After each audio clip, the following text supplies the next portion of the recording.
there, welcome back to day 21 of Maker Forte's Inktoberfest. It's Michelle here with you again today from Made by Michi.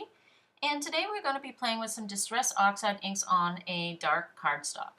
Now, Distress Oxide inks, they are really cool fusion ink of a dye and a pigment. So even though the dye ink will absorb into your paper, the pigment will just sit on top of it, which is really effective on a dark or a black cardstock.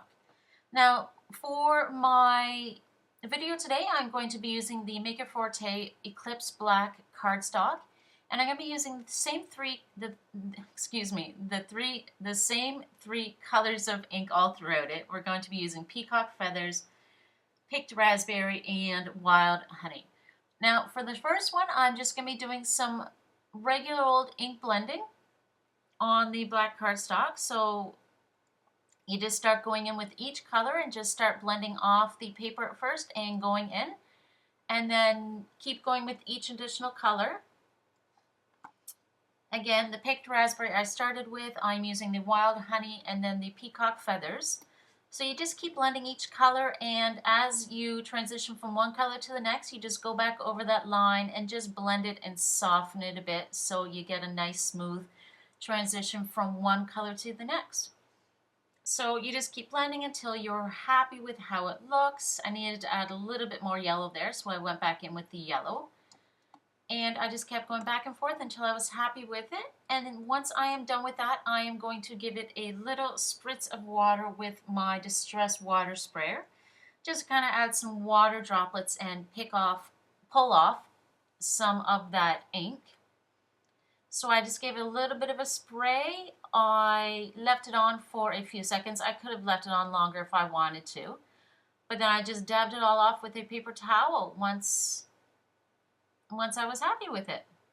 And there we go, a beautiful blend of the three colors. They look absolutely gorgeous on black cardstock. So now I find the real magic happens with the Distress Oxide inks when you do some stenciling, because it's that negative black space on it which is so effective. So for this we're going to be using the Flutter by Butterfly stencil, and this stencil is absolutely beautiful. So I just tape it on there, and I did also spray the back of my stencil with a little bit of a temporary spray adhesive. And I'm just going in with the exact same three colors, the Peacock Feathers, Picked Raspberry, and the Wild Honey. And I'm just doing the exact same technique as I did with the first ink blended piece, but the only difference is it is over a stencil. And I'm going to be doing all of my techniques on just a plain white piece of copy paper, because it'll show a lot better than just the black cardstock on the black mat. So I just go in, start blending my first one, and then just keep going from one to the next until I'm happy with the blend and the coverage. And then once you remove the stencil, oh my goodness, it is absolutely gorgeous. I love how this one turned out. Really, really beautiful. And again, that black negative space just makes it a showstopper, and so effective on the dark cardstocks. These inks are. I'm in love with this one. And voila! Oh, I love it so much. Absolutely gorgeous. Prettiest ever.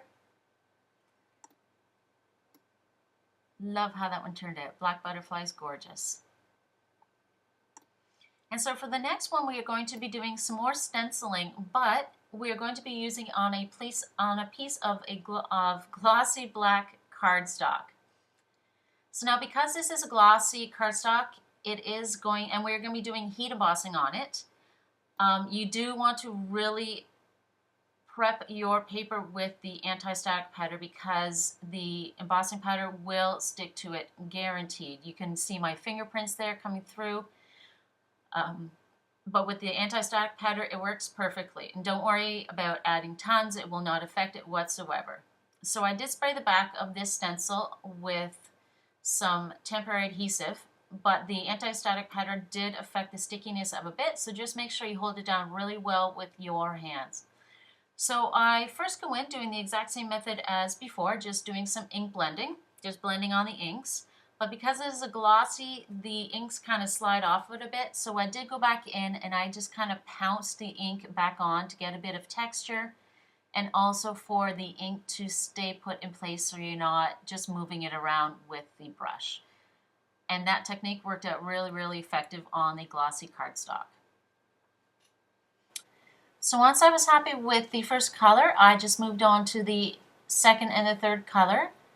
Again, just blending the ink on it first and then pouncing the ink on in the end so that the ink stays put, a little bit of texture, and again, so you're not just moving the ink around with a brush because it is the slippery, glossy surface that we're doing it on. So once I'm done with that, I remove the stencil, and instead of just wasting all of that ink that's actually on the stencil, give it a spritz with some water and press it onto a piece of cardstock, and you can get a really cool background with that. So now I'm going to add some clear embossing powder to it, and you can see all of that anti-static powder is still all on there. But so we just sprinkle our embossing powder, and because of the anti-static that is on there, it will resist the embossing powder sticking anywhere it should not. So now just go ahead and heat emboss it. Now the heat will not ruin the glossiness of your paper, but it will kind of curl your paper a bit. So always make sure just to keep your heat tool moving around the paper as much as you can. But you can just flatten out that curve of it just by putting it underneath something heavy. As you'll see in the picture in the end, it is nice and flat.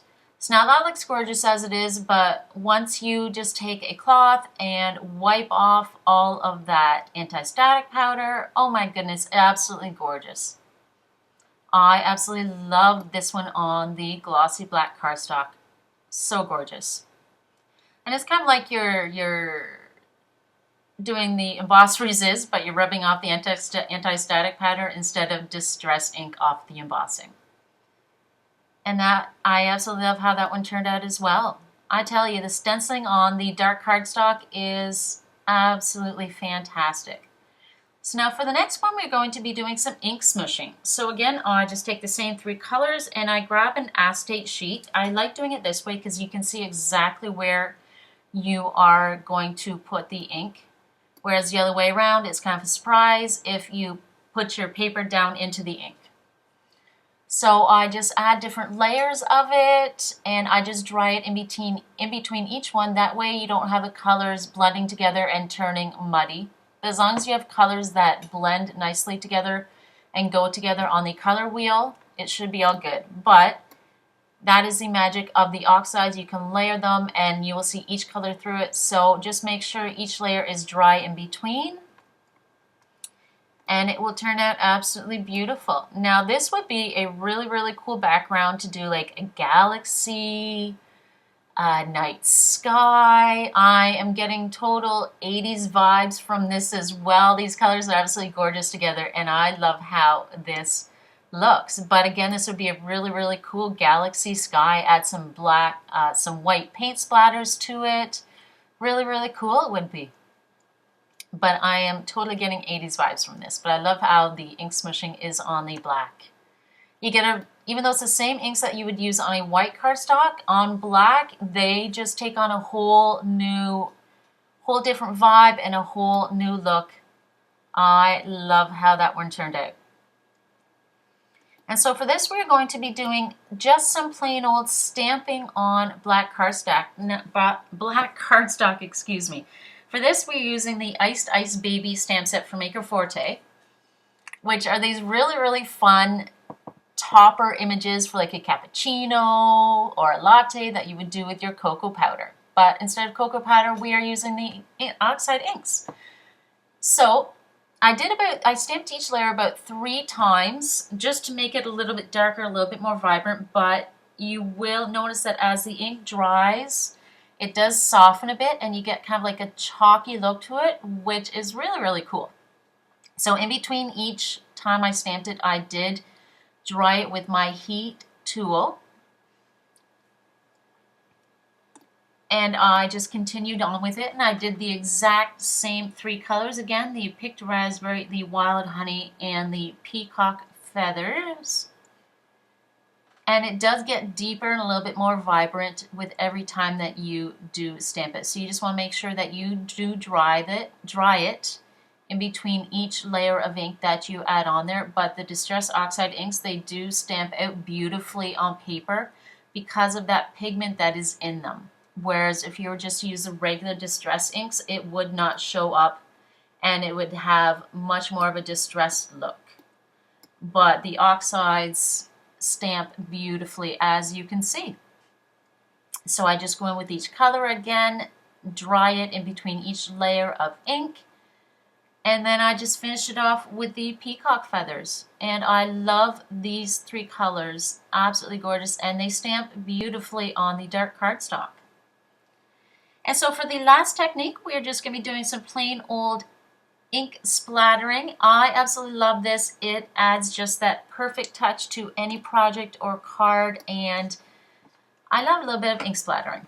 So I just smushed my ink pad on my mat, added a little bit of water to it, and just took my paintbrush, dipped it in, and just started tapping it away on my paper. Now I did not actually dry each layer of color in between before I added the next one. Because they're such small splatters, they did not really blend much, so I didn't dry it all, and it turned out beautifully. And I also did a second ink splattered piece where the ink splatters are slightly larger than the first one. I love how these turned out. Thank you so very much for joining me today. You can find me on Instagram and YouTube. I am Made by Michi. And don't forget to check out Maker Forte on Instagram for giveaways all month long. I hope y'all have a wonderful day. Thanks for watching. Bye.